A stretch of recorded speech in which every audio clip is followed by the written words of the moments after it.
for me, I was surprised, loosely speaking, at how good some of the intelligence assessments that I read or that I came across were.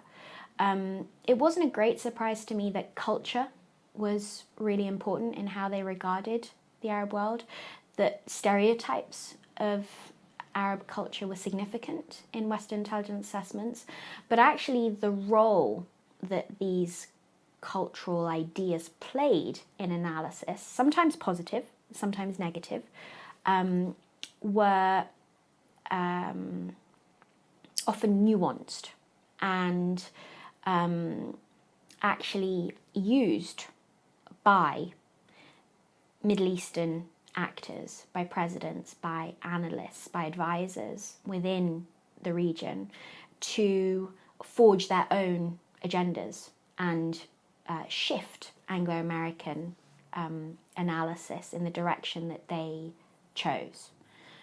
So, in other words, cultural ideas were not just used by the West to understand the Arab world, but the Arab world used the ideas that the West had about them to serve their own strategic agendas and goals. So, for example, when President Sadat sought to justify his trip to Jerusalem in 1977 to address the Israeli parliament, he said, you will never understand the Arabs.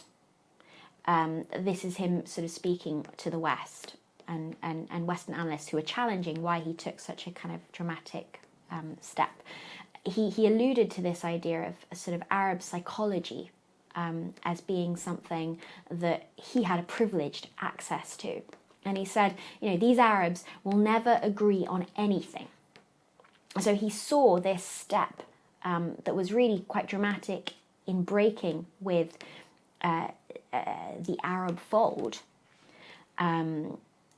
as the only way to cut through what he called the bluster and rhetoric of Arab politics. So that's kind of, I suppose, a stark example of what Edward Said might call native Orientalism. That is, the use of cultural stereotypes, perhaps negative cultural stereotypes about the Arab world by Arabs themselves.